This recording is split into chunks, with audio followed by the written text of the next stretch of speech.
Esse test streaming, test streaming.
Sound check, sound check, sound check.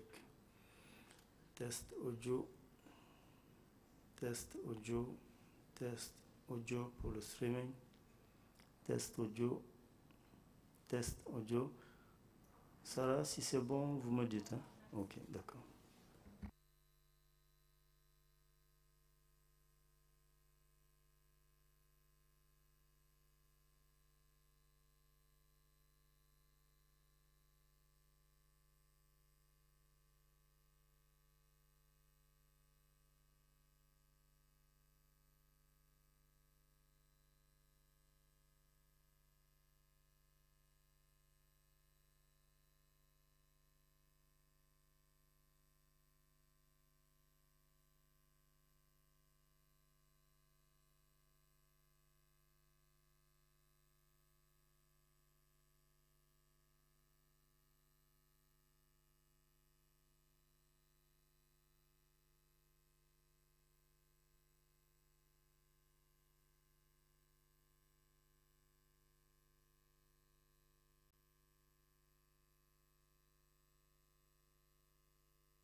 Before we start, I just want to remind when you finish your speech, please turn off the mic.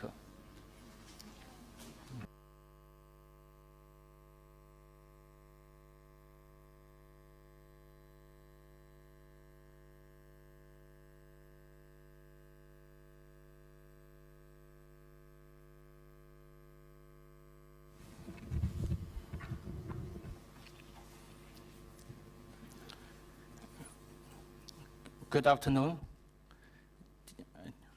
dear guests, ladies and gentlemen, and friends.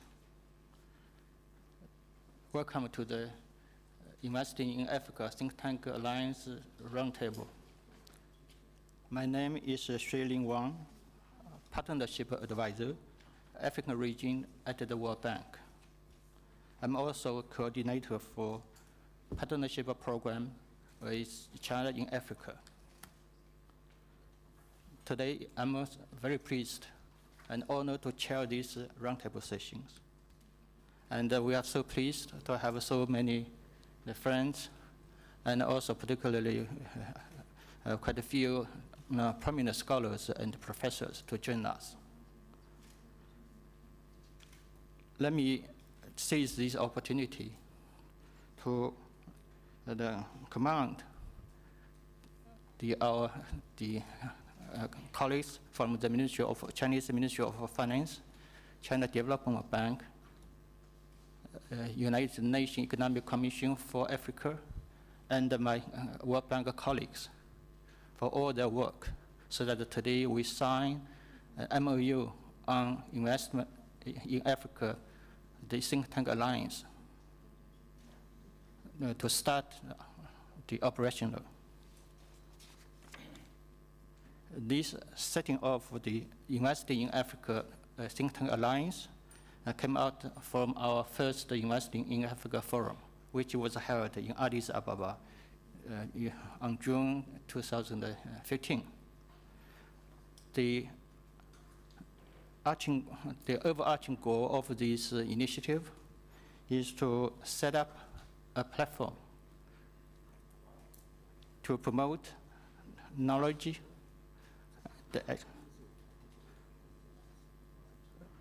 sharing and also analytical collaborations among the think tanks from China, Africa, international organizations, development partners, as well as development financing institutions to combine intellectual synergies and capital synergies to promote investment in Africa. This initiative was unveiled last year at our second Investing in Africa Forum, which was held in Guangzhou by the World Bank President Jim Kim, the Chinese Vice Premier Ma Kai, and United Nations Economic Commission for Africa, then Executive Secretary Carlos Lopez. So this year, we signed the MOU to start the operation.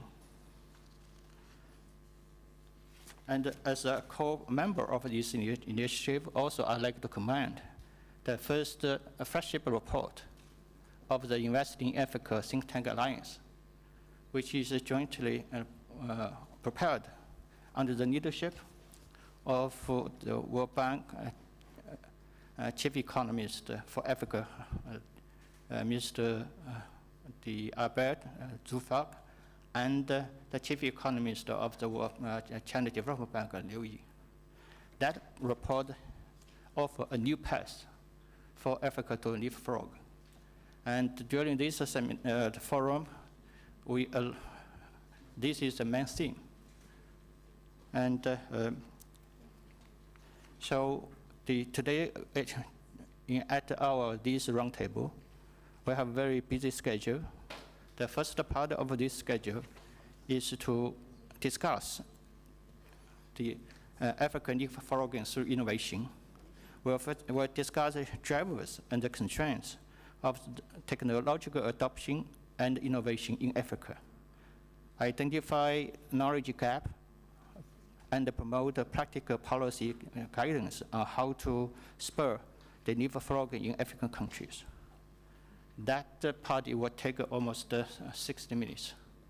And first we have the invite the chief economist of the World Bank for Africa, Albert Zofak, to give a speech, followed by the comment by the chief economist of CDB.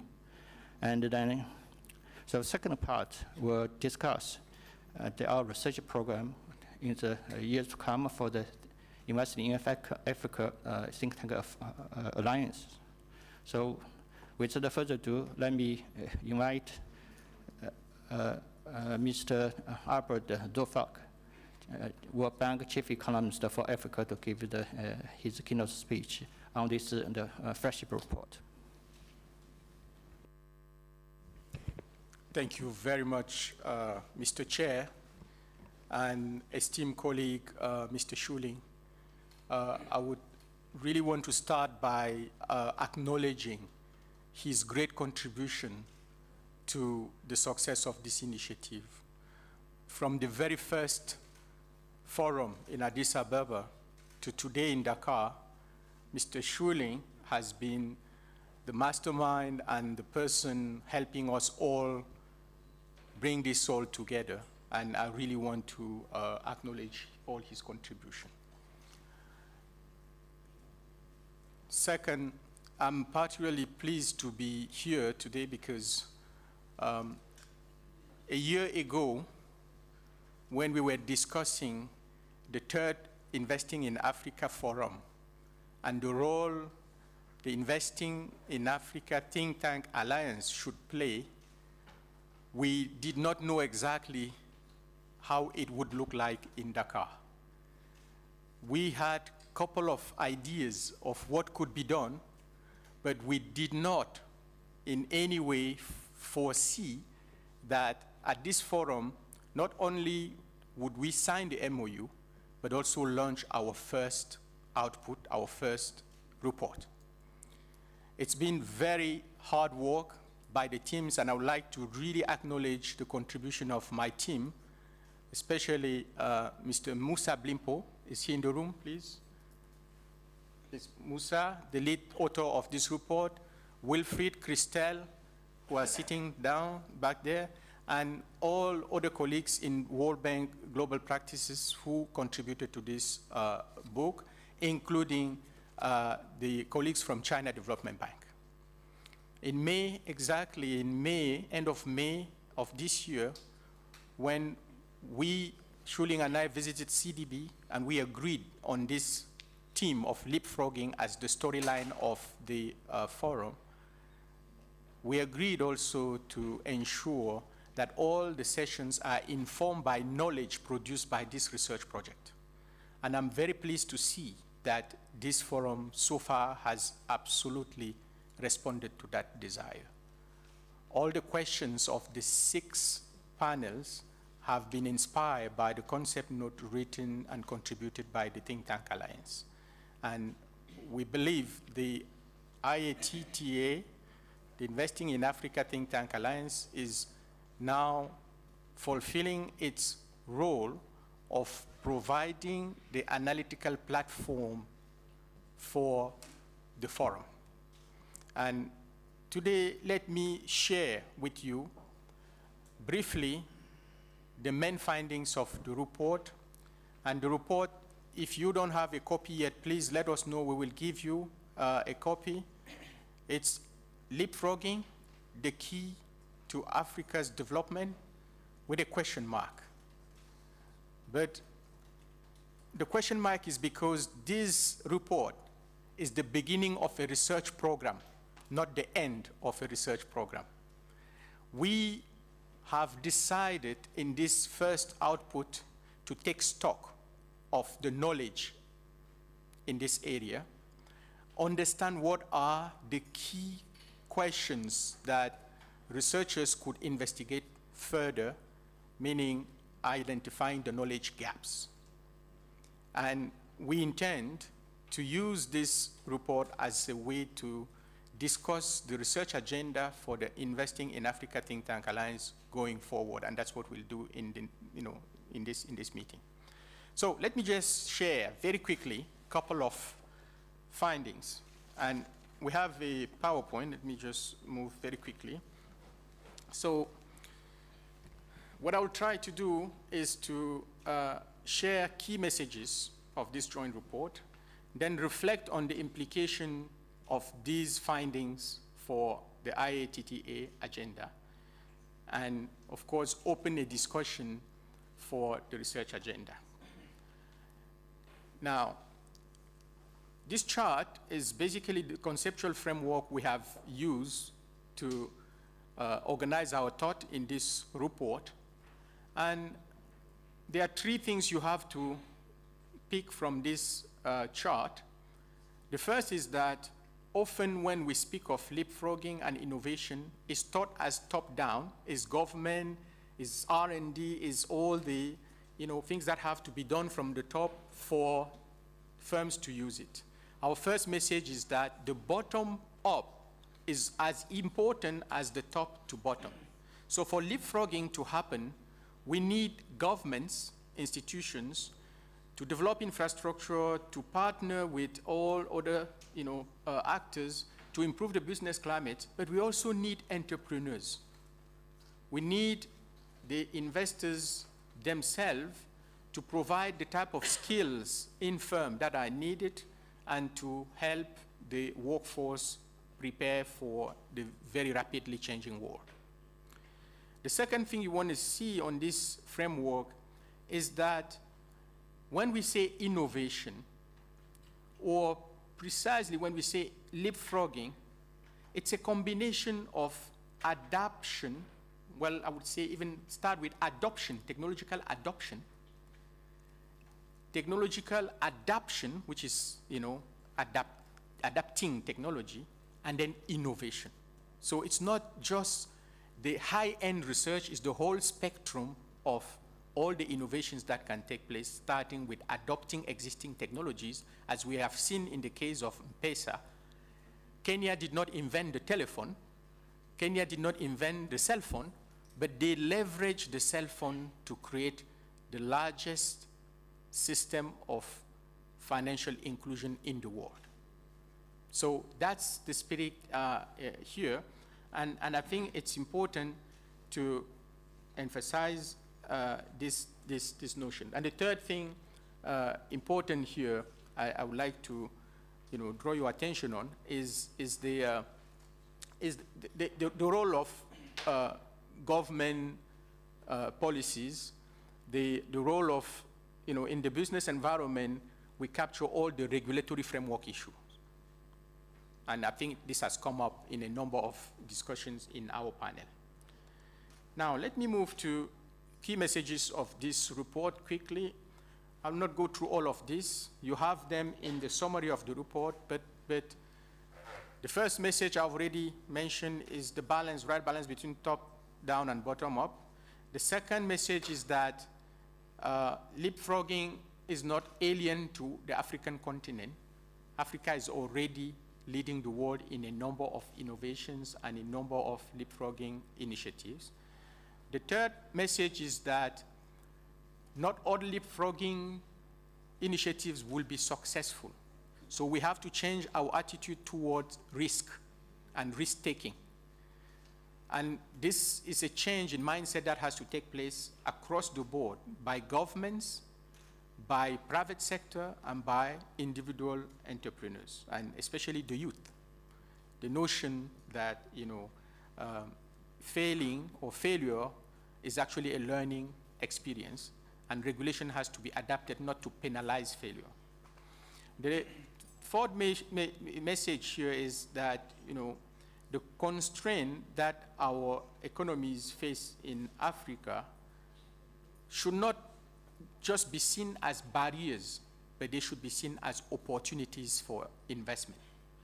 And this forum being about investing in Africa, we have to certainly make sure all these barriers are certainly understood as opportunities for private investment, opportunity for investment in Africa.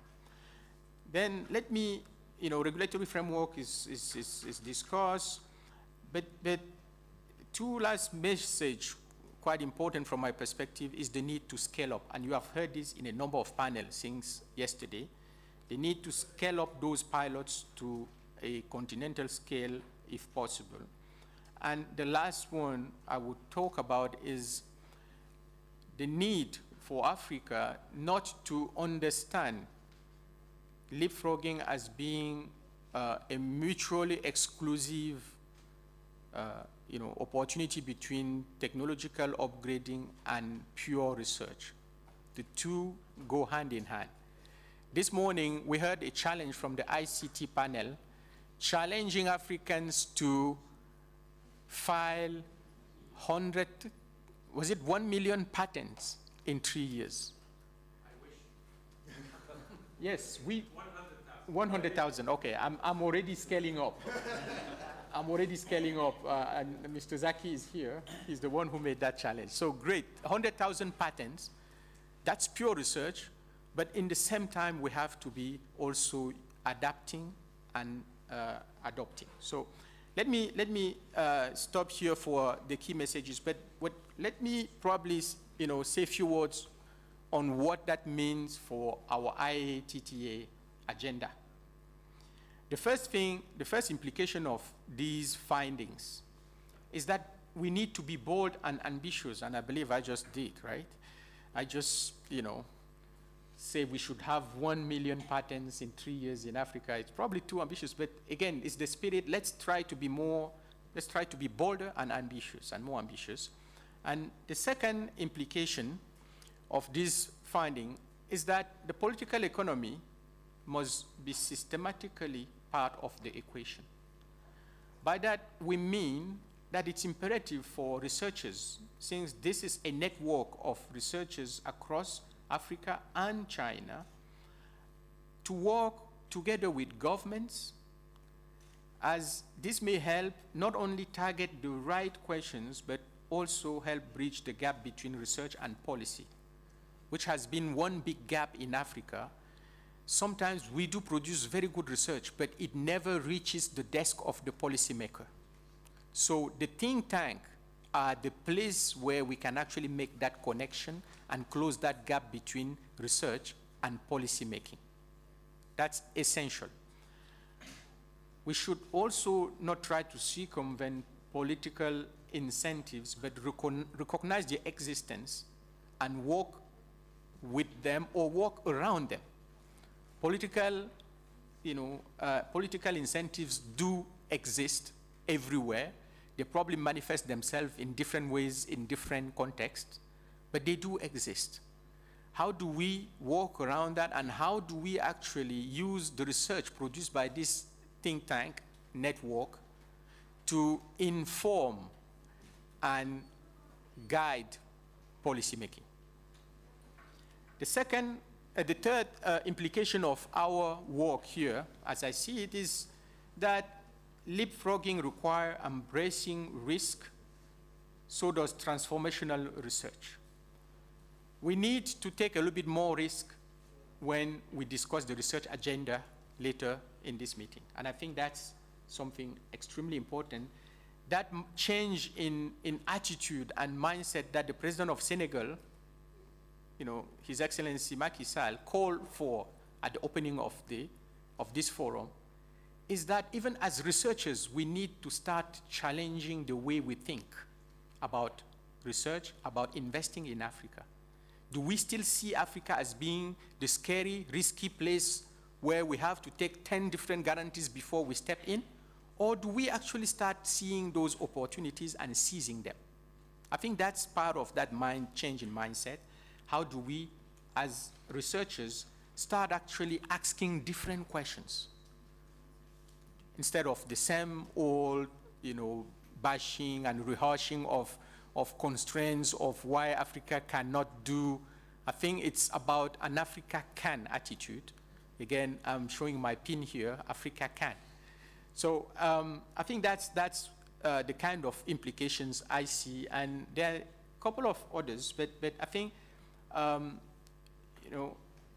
the process of taking the pilots to scale is something most panels have discussed, And I think that's certainly something the researchers should also ask themselves.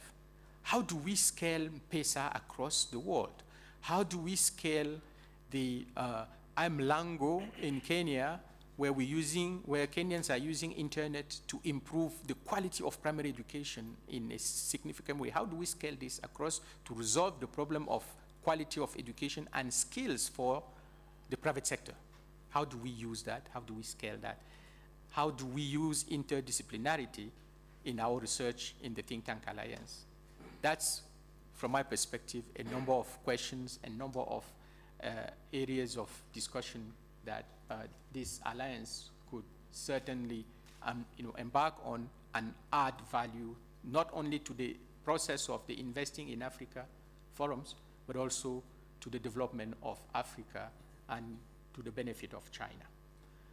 In sum, let me just say that we should aim, let me just put my conclusion, it's a 3-line conclusion. Let's aim at making the difference, delineating clearly our uniqueness, being IATTA, and let impact be our guide. Let's think of impact whenever we are embarking on a research agenda. And I'm very, very pleased to say that the impact of this first report is already being felt. Number of policymakers in this forum are now more attuned to the notion of leapfrogging and disruptive technologies and disruptive thinking. That should be our guide. Let's embrace constraint and risk as an integral part of our world, and let's look forward to a great and productive Think Tank Alliance. Thank you so much.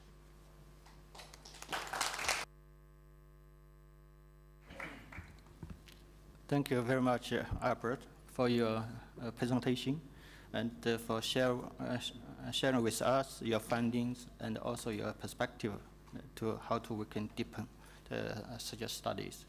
Now I would like to give the floor to Mr. Li Yong as a Chief Economist of the China Development Bank. China Development Bank is now the largest development bank in the world. And Mr. Li Yong, also the Director General of Research Department at the CDB. And he also led quite a few significant policy-oriented research from China. And this report is co-produced, and then we'd like to hear his perspective on that issue. Thanks.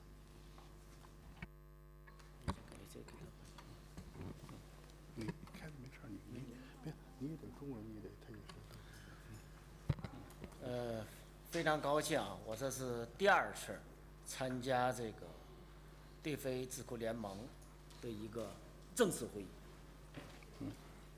而且呢，这个雪林和这个阿尔伯特以及大家呢，做了很多的贡献，也就是我们今天所取得的成果，包括我们签订了4方的 MOU， 发布了我们共同的报告。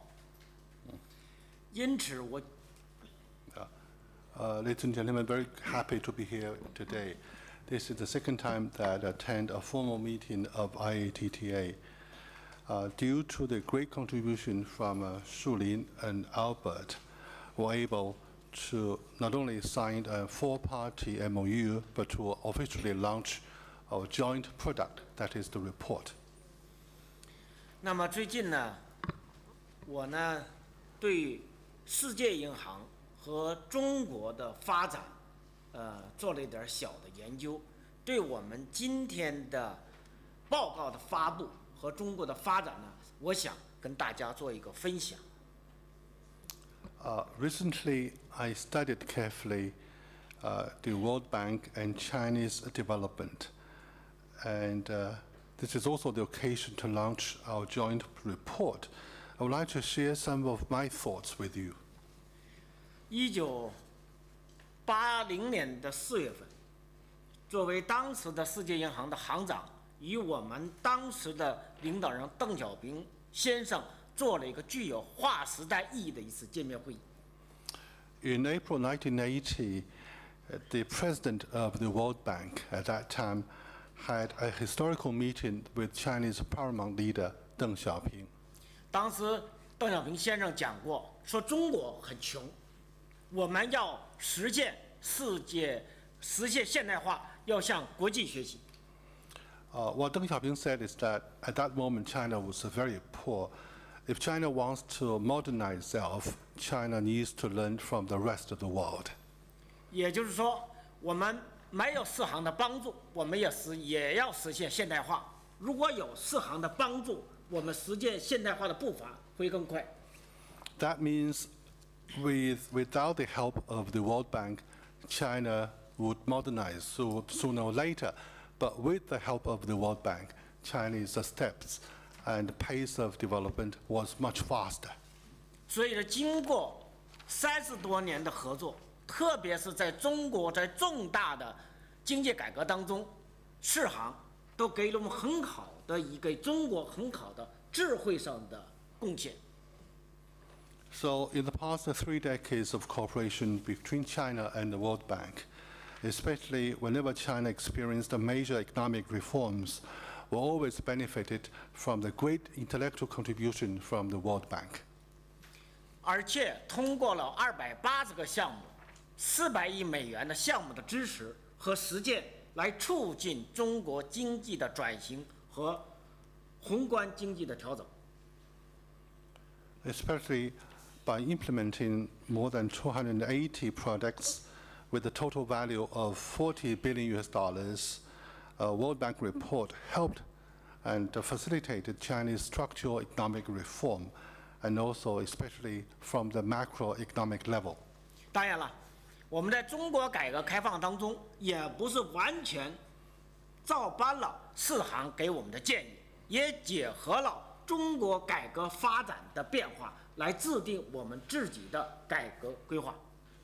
But of course, in the course of cooperation, we did not blindly follow the advice of the World Bank to the letter, but rather we adapted your advice to the Chinese economic situation in order to modernize ourselves. 比如说，中国的改革没有实行休克疗法，而是按照摸着石头过河、渐进式的改革的方式。 For instance, China did not have that economic shock wave in order to have the economic reform, but rather China took the approach of feeding the stones when crossing the river. That means we had a gradual phase-in reform. 所以，因此我觉得，这个世行跟中国的合作，不仅仅是项目和资金问题，我认为更主要的是一个在知识分享、学习世界经验当中给我们的作用会更大。就像我们今天搞的智库联盟道理是一样的。 So what I believe is that in the cooperation between China and the World Bank, it was not just projects, or it was not just the financial support, but rather the main contribution came from the knowledge sharing, experience sharing, similar to the approach we took in relation to IATTA now. 因此，我们和世行共同发布的创新实践非洲矿业发展的报告，我认为基本点也在这里。 So that is the fundamental reason why the China and the World Bank jointly launched this leapfrogging the key to African development. 我看了2组数据，按照世界银行的数据来看，那么2016年的时候，中国和非洲的贸易下降很快，但是中非之间的投资上升很快。 According to the data released by the World Bank, in 2016, the trade volume between China and Africa dropped dramatically. However, there is another dramatic increase of investment into Africa from China. 所以，因此我觉得我们是把非洲作为一个整体来进行深入的研究。 So I believe that's the reason why we study Africa as a whole. 我的觉得创新这个概念，我们大家不要局限于就某个技术，而是从宏观层面上来加强整个宏观的管理问题。So I believe whenever we talk about innovation, it should not be simply confined to technological innovation, but rather we need to look at innovation from a macro perspective, especially the macro management. 所以，因此，中国在能源、信息通讯、农业、教育、金融等方面实现了快速的发展。我们这个报告当中已经有所体现。In the joint report, we could see the experience summarized in Chinese overall growth and development, especially in the sectors of energy, ICT, agriculture, education, and finance. 因此，我们提出来，特别是我们习近平主席2015年12月在约堡的中非论坛上讲的产能合作，加上3网1化的合作，就是一个跟大家分享的一个过程。So that is the reason why in December 2015, during the Johannesburg summit, Chinese President Xi Jinping proposed the cooperation between China and Africa over capacity, production, cooperation, the 3 networks, and 1 modernization, 1 industrialization cooperation. That means China and Africa should be sharing. 所以，因此，中国和非洲都一样，都是一个发展中的国家。中国去年年底的人均 GDP 8123亿美元，仍然在世界上列第74位。74位。对，第74位。According to the data available by the end of last year, Chinese GDP per capita was only $8,123, which was 74th place in the world. 所以，因此，我们的跟世行发布的报告，我们签的协议当中，最主要的问题，我建议创新的基础是在于推动体制机制的变化，要和大家共同分享世界在发展过程中遇到的困难和问题。So that is the reason why in our cooperation agreement between CDB and the World Bank, I propose that the innovation basis should be based on the systematic transformation, and also especially China and Africa as 2 economies should share our outstanding difficulties and problems. 所以，因此，我们也希望下一步的合作要根据非洲的总体情况，利用智库联盟，实现非洲的一国一策，提高各国的核心竞争力。So that is the reason why I think in our coming up stage of cooperation, we should consider the general circumstances of Africa and help every African country to adopt its own specific policy in order to enhance everybody's core competitiveness. 我们今天在塞内加尔达卡地区来召开我们的会议，让我也感到我们对非洲还是像我今年2月份在世行年会上讲到，真的有的时候是需要把资源变成资产、变资本的过程。I remember in February in a meeting of the World Bank, what I said, let me repeat, in Dakar, Senegal again, we need to help African countries to turn the resources into asset. 所以，因此，像我们在塞内加尔地区，如何来解决它的粮食的自给问题，如何解决工业化的问题，以及解决交通问题，都是我们在智库当中下一步具体研究的一项内容。So, for instance, Senegal, we need to discuss and study carefully in the next stage how to make sure that Senegal is able to provide enough food how to solve the problem of industrialization, issues like transportation, etc. These can be the issues of further study. 所以，就是刚才我的搭档阿尔伯特和水林先生所讲的那样，我们要建立一个平台，传播一个概念，建立一套机制，来使整个发展实现一种可持续性，包括联合国的2030年和非洲的2063年的计划。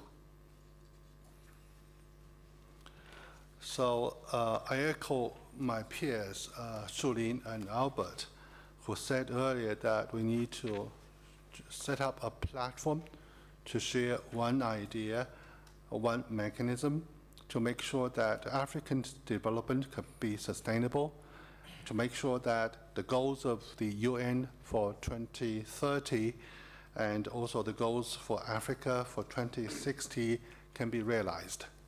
也就是说，要把我们由10个亿变成万亿的这种机制上的转变。That is to say, we need to have a mechanism so as to grow 1 billion into 1 trillion. 谢谢大家对我们中国对开发银行的理解和支持，让我们的共同努力把我们的智库真正变成一个国际一流品牌的智库。谢谢大家。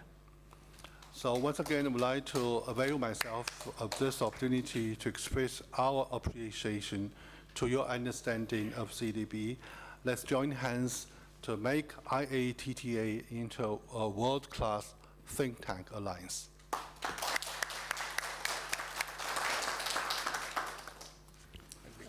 Thank you very much, Mr. Liu, and for your thoughtful view, and also for your encouragement.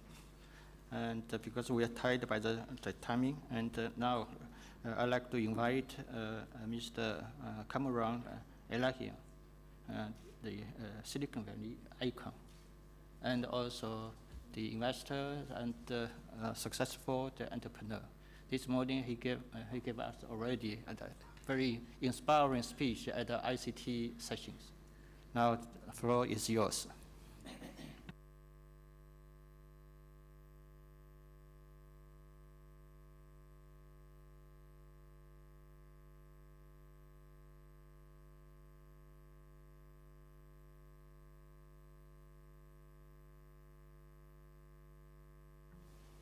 Good afternoon.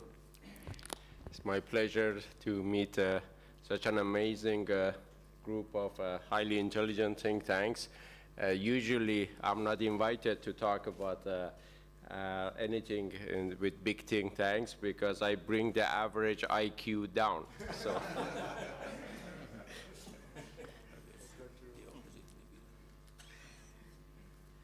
After all, I graduated from high school with a GPA of C+, so I'm not qualified.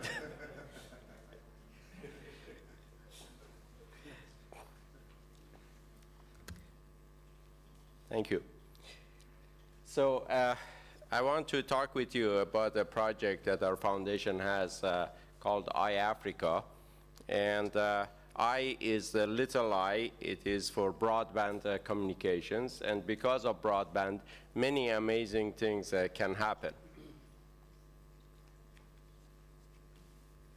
Just as an example, when I started my first company, I was 26 years old in 1980. And just to get my idea across, to get a prototype, I needed to raise $1.8 million in 1980. Today, because of that little I, you can use the resources of the internet and with $50,000 start a company and create a prototype. That's the importance of broadband available everywhere. So, our goal, what I committed to Albert when he came to Silicon Valley, and we had a great conversation with his delegation, was that we will work together to create 5 million innovation jobs for innovation economy in the next 10 years in Africa. Now, I know this appears lofty, or it might appear impossible. Let me show you a plan of action, how this is possible. To create an innovation ecosystem with 5 million jobs, we have to go and inspire 25 million young people to think about that they are not victims, they can actually go and do something. This is a very key issue because Africa has lots of talent, and hopefully at the end of my talk I can show you just one of the amazing African young people I met that I talked about. I will show you a 1-minute video of that. But as I have been visiting these different countries in the last 5 months, I have seen thousands of young Africans who are very interested to do something.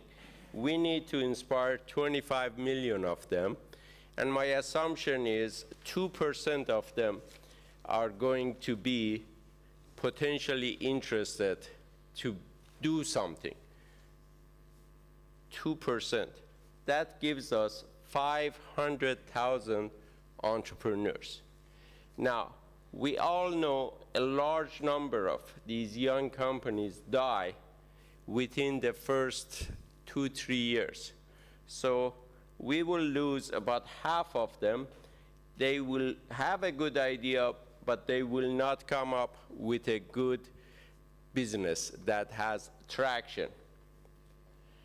Again, I'm assuming we lose majority of these in the next phase to scale up, because they can go and create some small business, but they will not be able to raise big money or scale up to big things. So we end up with 100,000 companies in the next phase of creation of an enterprise, which is scaling up.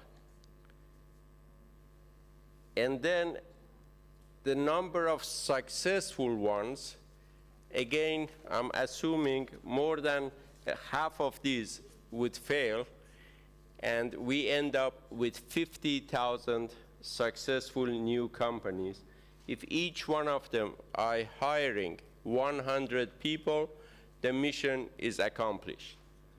So this might appear at the beginning very lofty, but as you go through this, following very, very conservative statistics is something that's absolutely doable. We need to plant the seeds. As a farmer who has, for example, land that wants to create, say, 10,000 plants in the farm, the farmer will not throw 10,000 seeds. The farmer would throw 100,000 seeds because assumes the wind would throw away a lot of them, or the birds will come and eat many of them. If 10% of them survive, the farm will be successful. That's the same kind of program we have to do in here.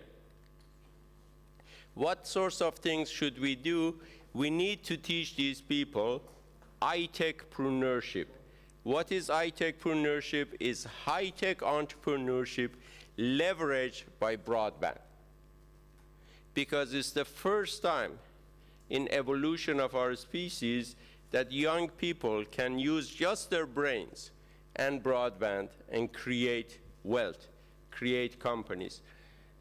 Today we saw the amazing work on the panel of Baidu, Huawei. All of these were started by young people from China. You all know about the work of Steve Jobs, Elon Musk. All of these are young people. I myself was born in Iran, but I created 10 companies. And the 3 of them failed, and I got fired twice. But the rest of them created $8 billion in assets for my investors. So we need to think a different model and build the capacity within Africa. Second thing we need to teach is investment in high-techpreneurship. because there are many people in Africa who are familiar with real estate investments, with natural resource investments. We need to teach them how to invest in entrepreneurship. Many times, as I travel in countries, I find investors are more than happy to invest $10 million in building a shopping mall, but ask them to put $10,000 in a high-tech company, they refuse because they don't understand how to do that. The last point is very key. We need to teach all of the entrepreneurs the importance of positive social impact. We don't want the people to use their knowledge to set up offshore internet gambling. We don't want them to use their knowledge to develop hacking virus software to steal our credit card bank accounts. It's very important to teach the entrepreneurs, use your money, use your energy, your brains to create positive social impact. And if you look at the impact of a company like Google, it has been the biggest social enterprise in the whole world, made all the knowledge of the world available for us for free. That is amazing thing, and yet produce so much value for the investors. And we need to have a top-down approach to go and work with governments to change some of their policies, some of their laws, and we need to help them create an ideal innovation ecosystem which is localized, customized to the needs of each country. Again, addressing the 4 stages of an enterprise: the ideation, the business formation, the scaling up of business, and the value creation and exit. And bottoms up, we need to prepare the content that could be used to train and provide knowledge and build local capacity in here. And these are some of the partners that we have. And this is the first concrete step that I'm proposing to do as the first step. And I would very much like to see a cooperation to help create this thing, create an innovation ecosystem lab. If we want to teach chemistry, we create a university that has a lab that allows people, besides theory, go and get their hands dirty and learn how to mix the things and gain hands-on experience. The same thing we should do with entrepreneurship, with investment in entrepreneurship.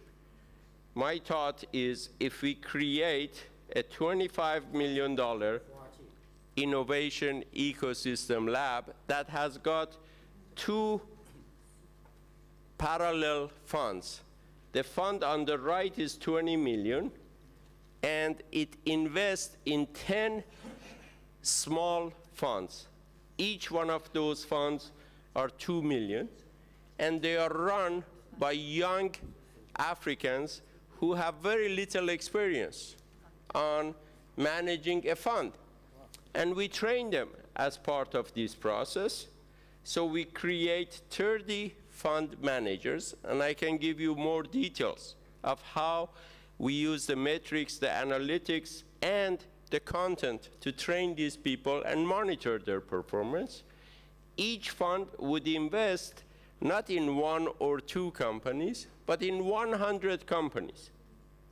So you have 10 funds, you create 1,000 new companies. In 2-3 years, you can do this. And if each company hires 5 to 10 people, you create very easily through this laboratory between 5 to 10,000 innovation jobs. And even if a number of these companies fail, which they do, for the period of 1 year, 2 years, 3 years, those 5 to 10,000 people, which these jobs were created, they need a chair, they need a desk, they need a laptop, they need a cell phone. And that's how they create circular economy, because they buy or sell things from themselves. And in Silicon Valley, we have hundreds of companies which get created every year. And we have hundreds of companies that get to disappear every year, failure. But economy is extremely vibrant.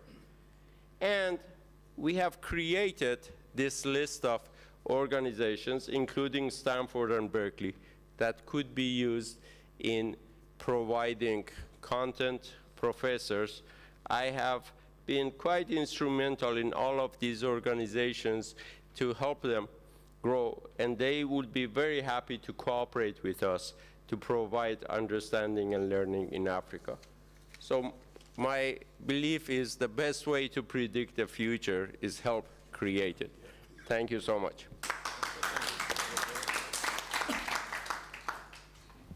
Thank you so much, Cameron. And just now, the organizer reminded me that we'll have to wrap up at 5:20.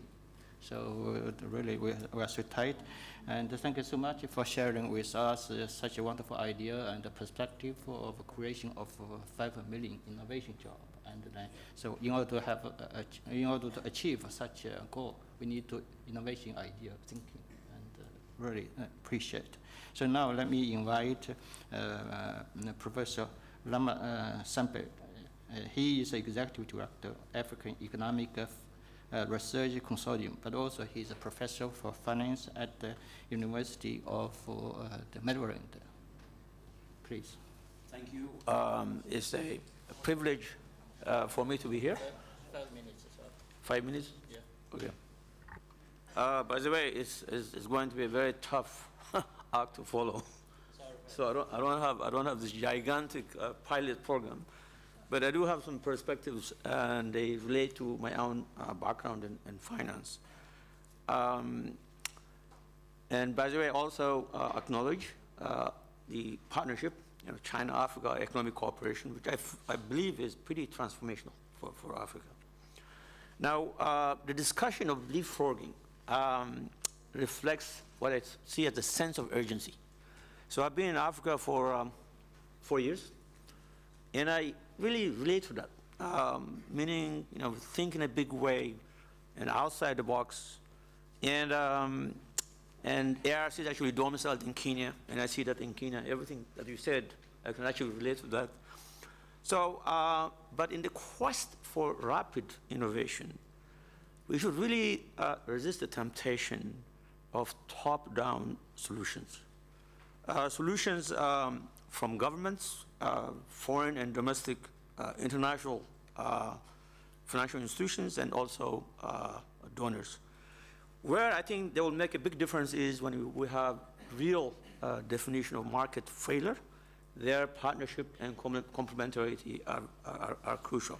So I'm going to put a lot of premium on the empowerment of private initiative and scaling up successful homegrown innovations throughout Africa.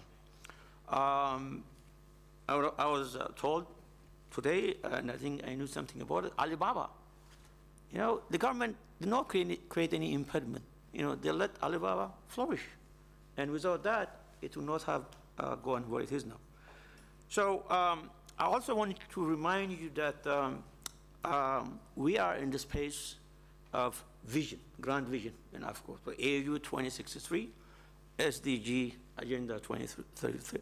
And at the center of that is inclusivity. So what I would like to see is inclusive innovation. So at the outset, we know that, and it's been said many times, that Africa is already innovating, and even at times leapfrogging. And not only that, but actually leaping ahead of advanced countries, like double leaping, right? And we saw that with the mobile revolution. I serve on what is this Global Financial Task Force, and we had this inaugural meeting in Washington, D.C., and the African representatives did not show up. I was there by myself. An entire morning of that meeting was about Kenya. So it's clear that Kenya is at the frontier of financial inclusion and financial innovation. And I see incredible private initiative and entrepreneurship that you mentioned earlier in Kenya. By the way, it's not just M-Pesa. I think I listened earlier that you don't necessarily use technology for innovation. You can also innovate otherwise. And in fact, one thing that people do not seem to appreciate is there is this bank called Equity Bank in Kenya. This bank all of a sudden realized that the arid, the desert areas are not being served properly. And then they ventured, started as a simple microfinance with large volumes of small accounts. And in some cases, even the language that's spoken in the rural areas is not Swahili. This Equity Bank today is one of the largest banks in Kenya. And it is actually listed in Nairobi Stock Exchange. What it has done is integrate what I call informal finance into formal finance, because informal finance is a very high cost proposition, and they integrated that into equity markets. So in relationship to that, and since I'm going to focus on finance, I'm very, very impressed with the advent of startups called finance tech. And you see that in Kenya, you see that in South Africa, you see that in Nigeria. And this is actually a mass movement, innovative, and also kind of generating data repository for the bankability of SMEs. And this interface between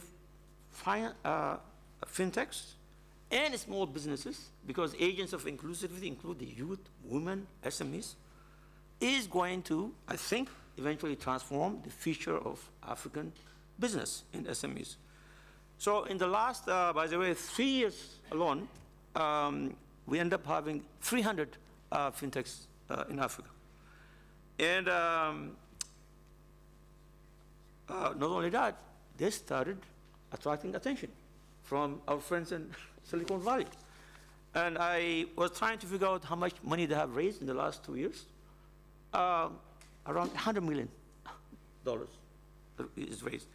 So why this is such a compelling proposition is that since we have millions of unbanked and underserved populations in Africa, potentially there are massive returns. You agree with me? Yeah. And the other is the social impact. The social impact of creating financial inclusion for so many masses. And social, by the way, you don't even have to be conscious about social. And as a result, there are now 2 channels for accessing. One is, of course, the Silicon Valley guys. And then, by the way, impact investors have also begun paying attention to that. In fact, there was one impact investment guys, they called me up because they knew something about ARC. They were trying to collect information about certain areas in Africa. And I was told that the Gates Foundation is actually supporting an institution which has actually invested in 4 fintechs. So these things are actually disruptive. They disrupt existing financial institutions. In fact, that was the primary reason that they came up in the advanced economies. Something very interesting is going on in Africa now.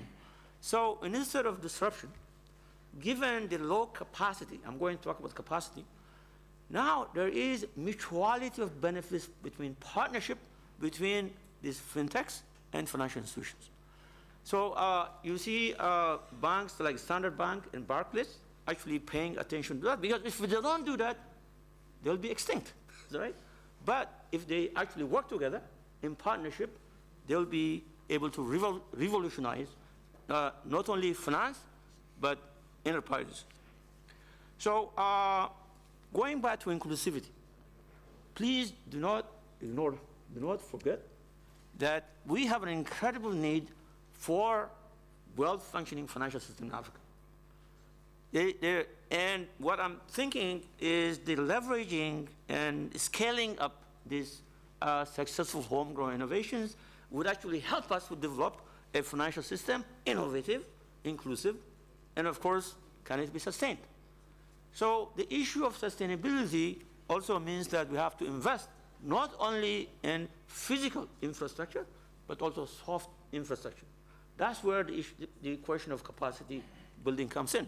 That's also where the issue of financial regulation comes into play. So the regulation is, we're told today, it could be enabling, it could also be disabling.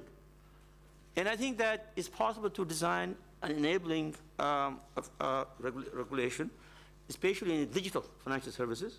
So in the financial task force, as I mentioned earlier, there was a debate about who should be regulated.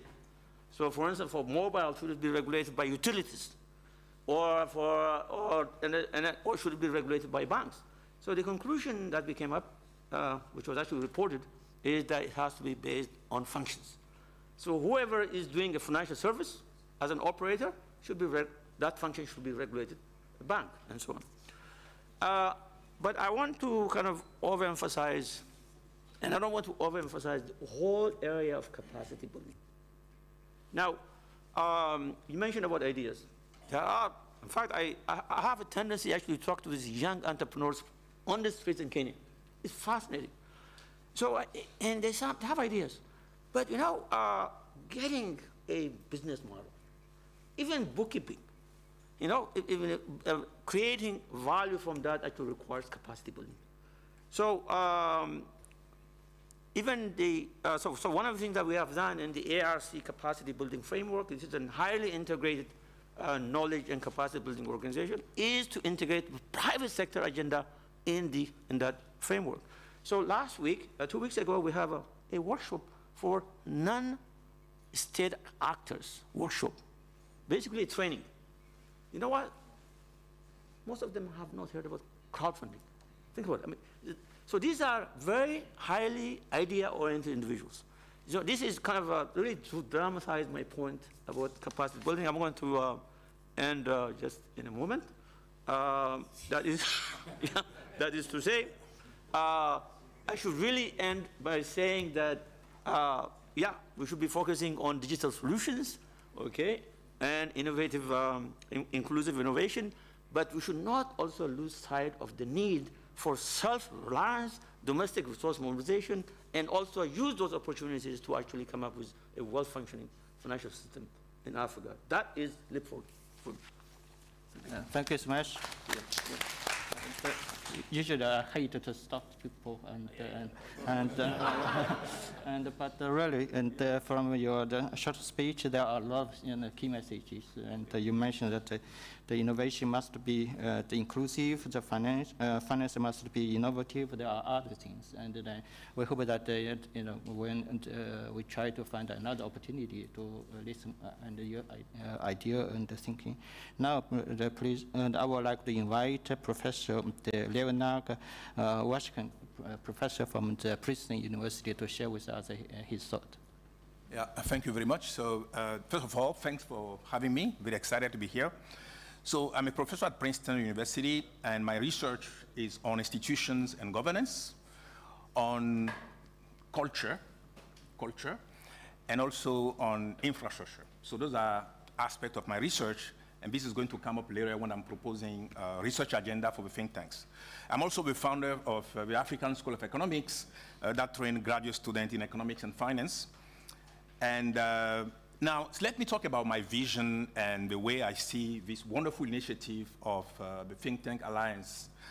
So first, I think research is important. Research is critical.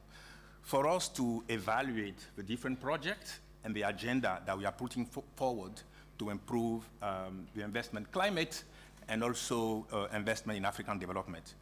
What I mean by research is research that is very rigorous, that is cutting edge, because sometimes no research at all is better than bad research, you know. So because bad research can be misleading and can lead to bad policy decisions. So that's why research is important. Now, I wanted to insist on the fact that a think tank is not just a place to produce ideas. It's not just a place to create and produce ideas. It's a place to experiment ideas, a place to run projects, actual projects. You know, for instance, at the African School of Economics, we just set up a development research lab to experiment fintech project where we create biotech companies, and the objective is actually to have experimental farms and invest in agribusiness. So we do not want just to sort of propose ideas, but we want to experiment ourselves. And an economic model is very important, because if we have an agribusiness project, for instance, at our university, we can have, it's possible for us, for instance, to generate revenues on our own to support the development of a university, the development of research projects. So that's very, very important.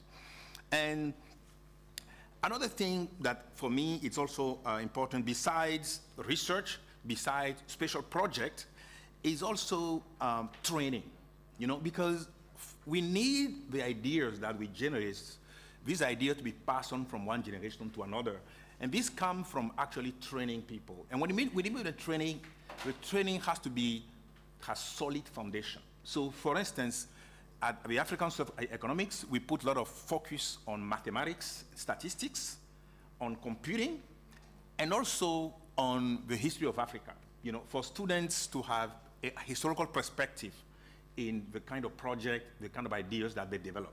So having solid foundation to train, students, to train young people, so this is really, really important as well. Now, Albert, the chief economist for Africa, have mentioned the need to share ideas, to engage policymakers.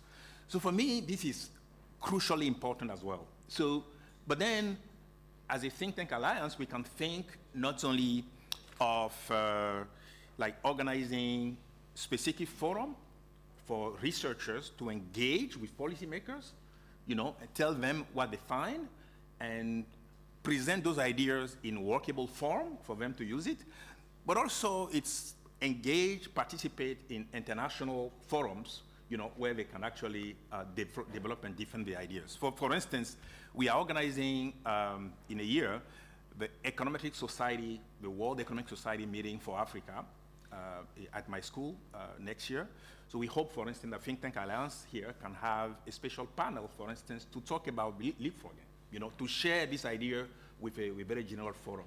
So, so policymakers, for instance, can learn from us directly, but can also learn from us indirectly. Meaning, for instance, if our ideas are adopted by civil society organizations, by international organizations, it will be another channel through which pressure can be put on them to adopt those ideas. So those are, for instance, the way I see the alliance.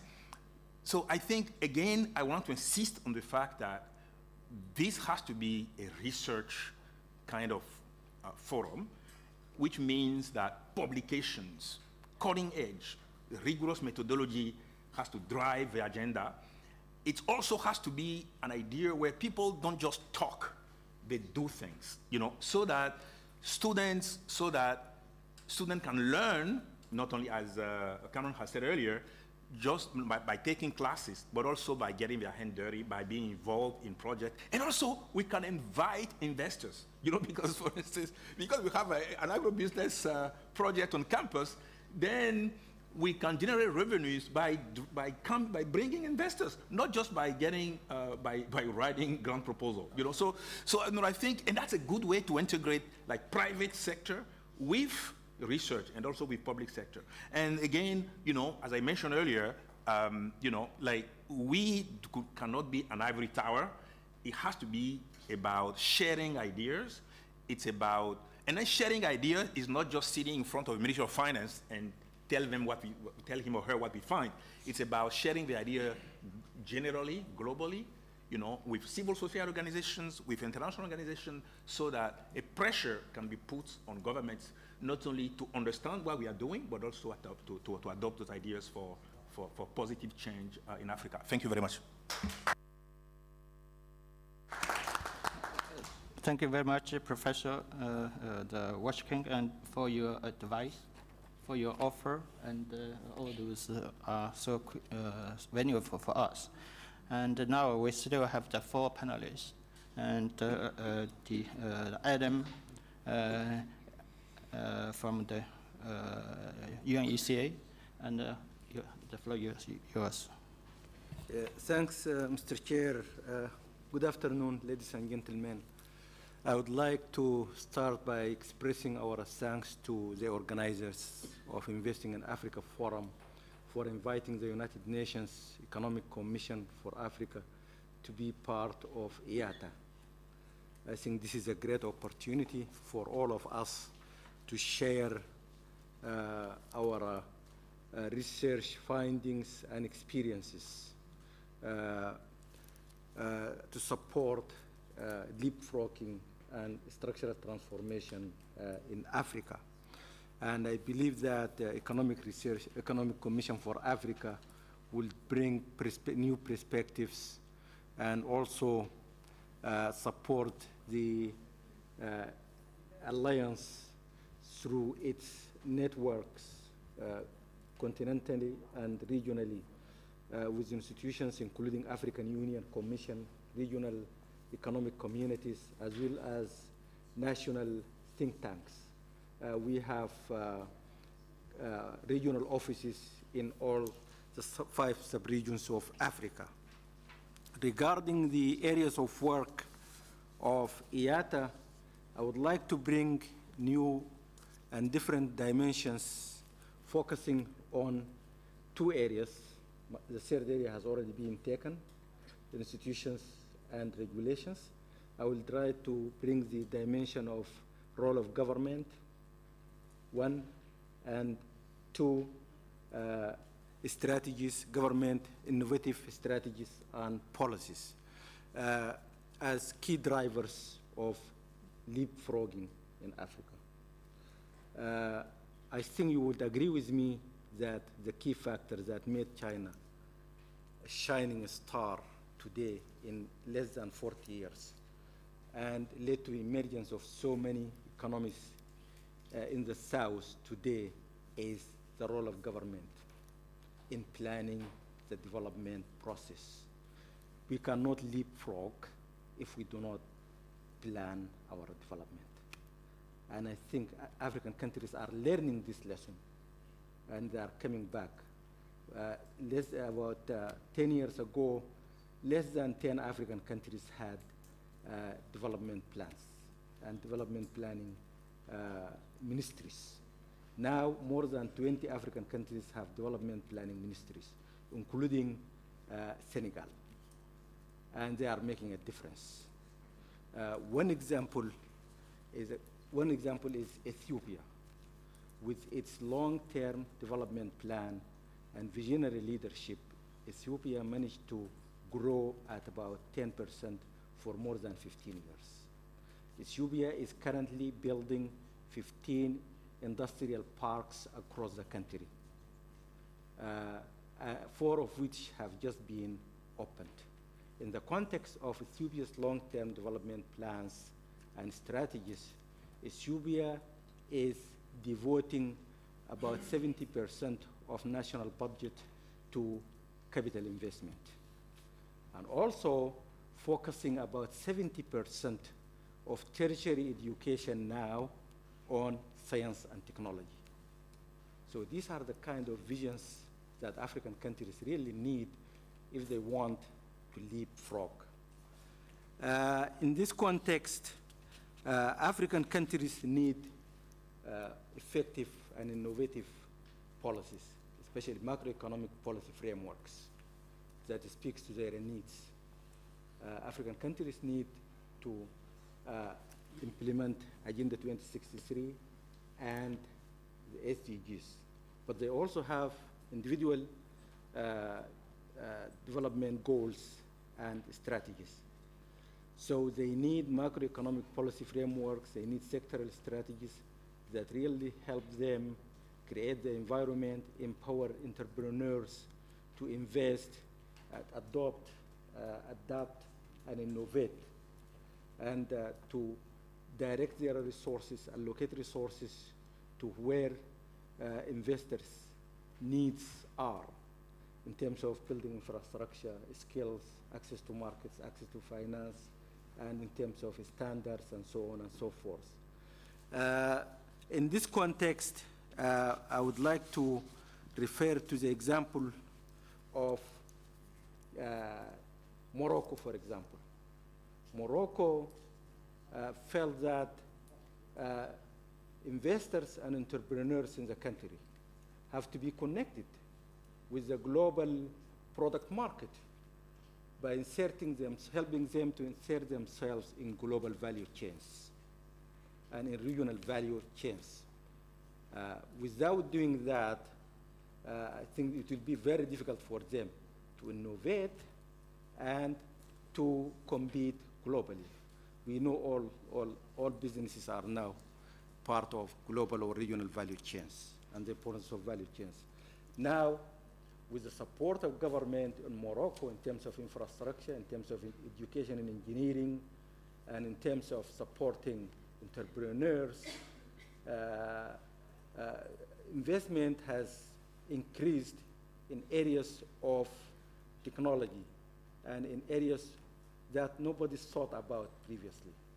We have seen investment in parts and components for cars, including Nissan, Renault, and for aircrafts such as Boeing. And the market there is expanding. So I believe that governments have a strong role to play, and the IATA, the alliance, should bring that dimension. But governments should not plan to run businesses, of course. They should empower the private sector and private businesses to do the innovation and to insert Africa in global and regional value chains. Final dimension, I think, which is very important for us working on Africa as a whole. You know, we have 54 small African countries. Bringing together these countries is very critical. I cannot, overemphasize the role of regional integration and the implication of this in terms of transboundary infrastructures and so on. And I'm sure Steve will talk about this as an area for research and investment to support leapfrogging in Africa. Thank you. Thank you so much. I'm so sorry, to be unfair to you and give you a solid time. Okay. And we have three, and then because there's Stephen, he works with us from the very beginning for the think tank.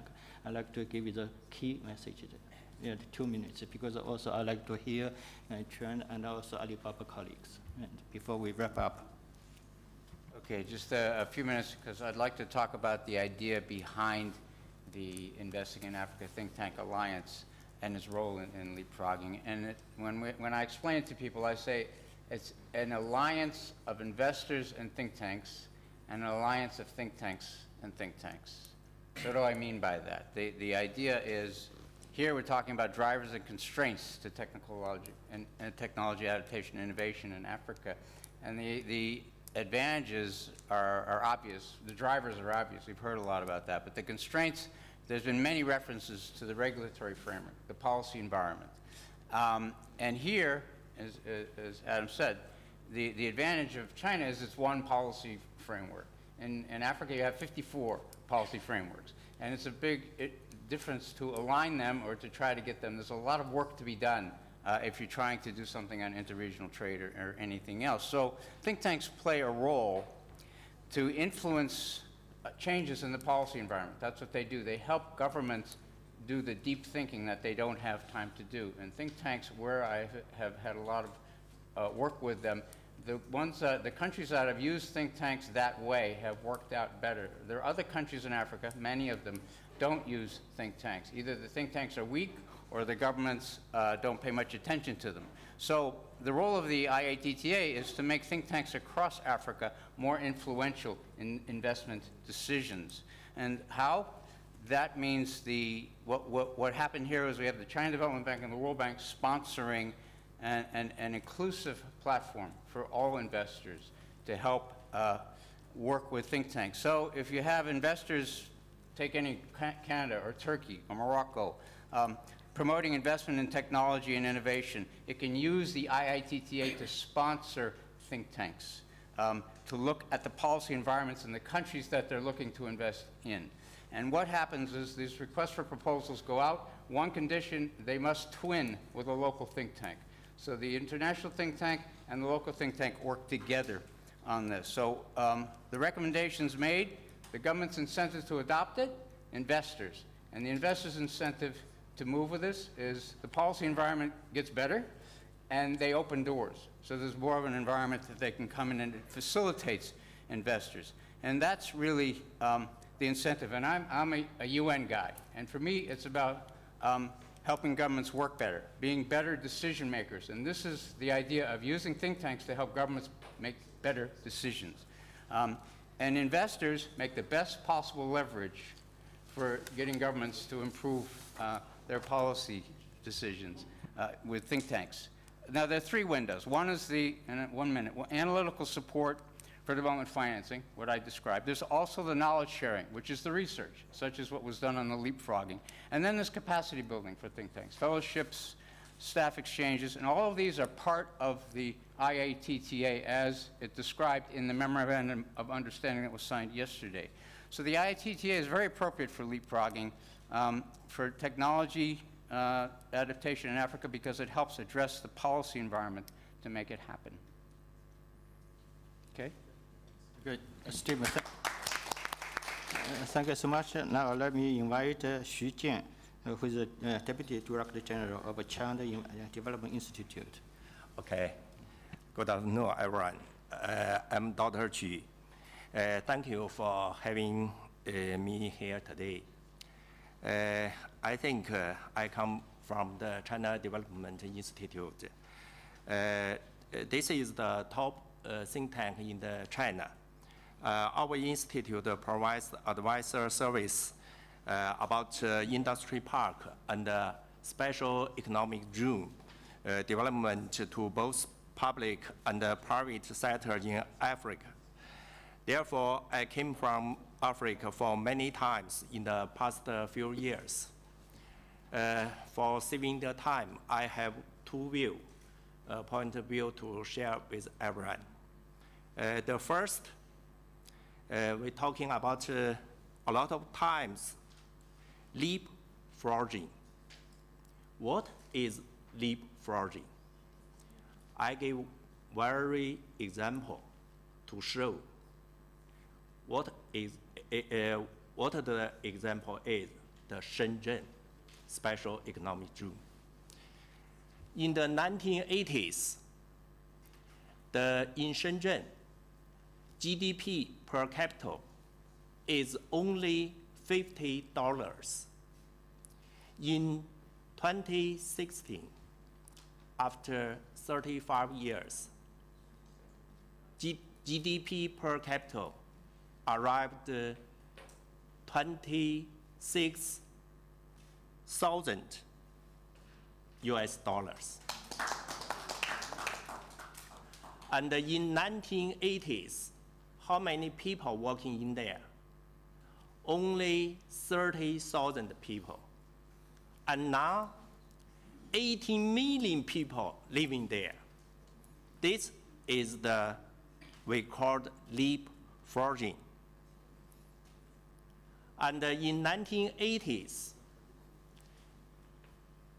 Hong Kong GDP is almost 2,500 times than Shenzhen.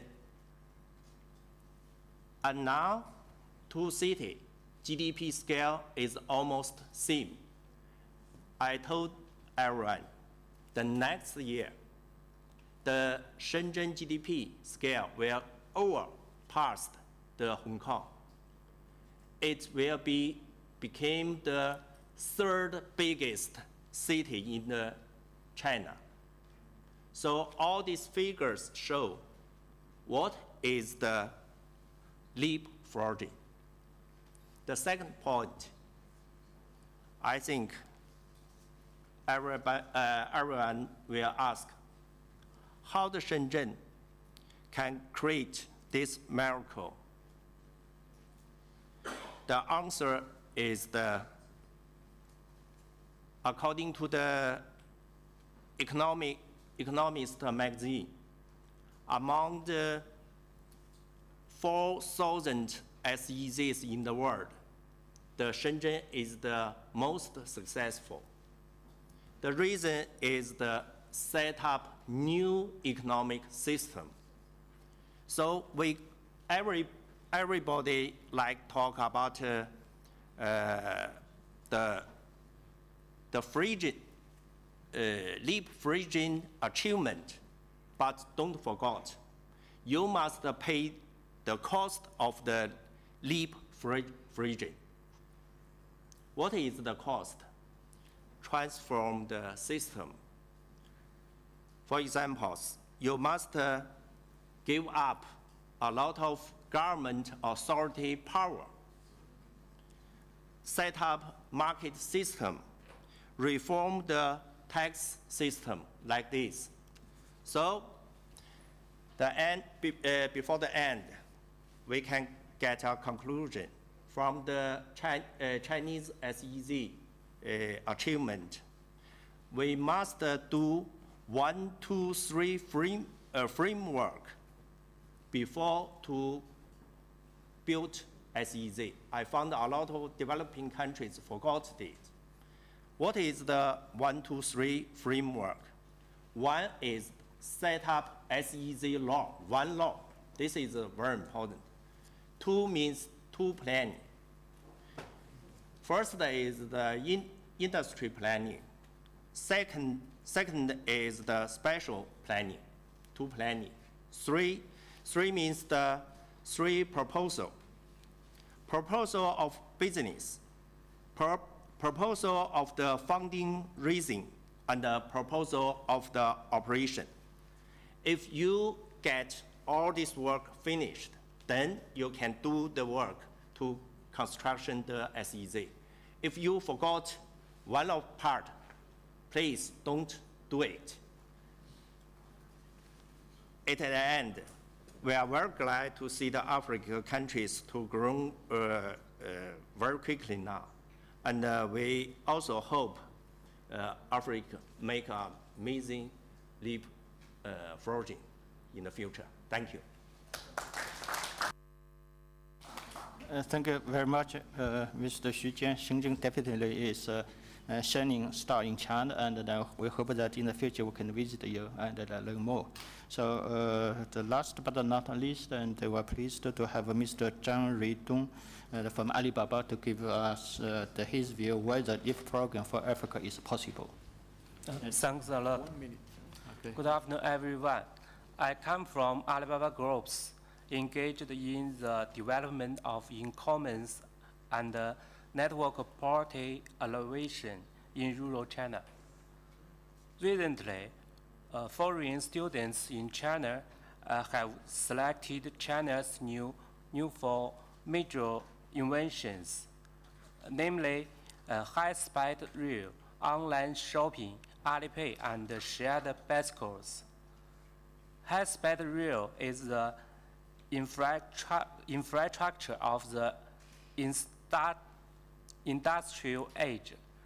We make up the past thought bond. Online shopping, Alipay, and shared bicycles are based on the development of information infrastructure.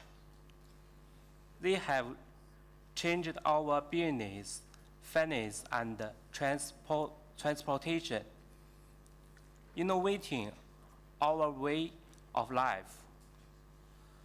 The internet has changed from a tool to an infrastructure in China, becoming an important carrier of Chinese work and life.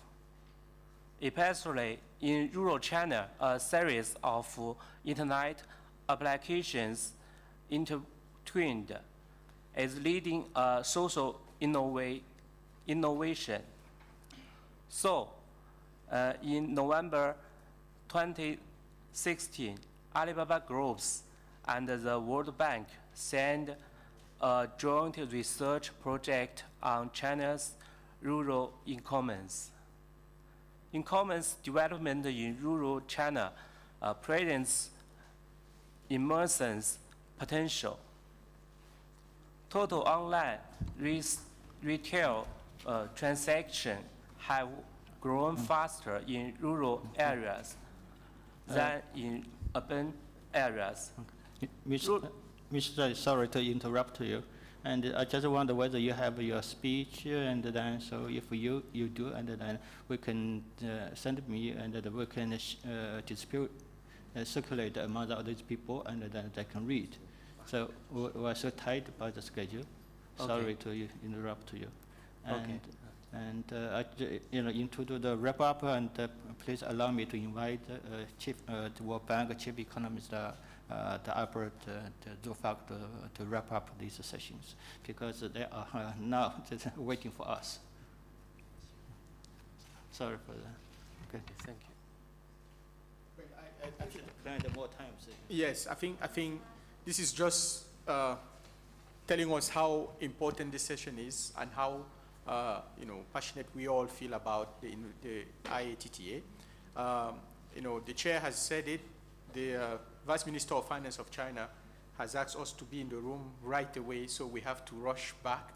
I just want to say thank you so much to all of you for coming to this session. This group will continue its work online. The next meeting of the advisory committee will discuss the research agenda moving forward, but what is absolutely clear from this discussion is leapfrogging is the team we have started research on. We will continue deepening our research in this area as we move towards the next forum in Hunan province next year.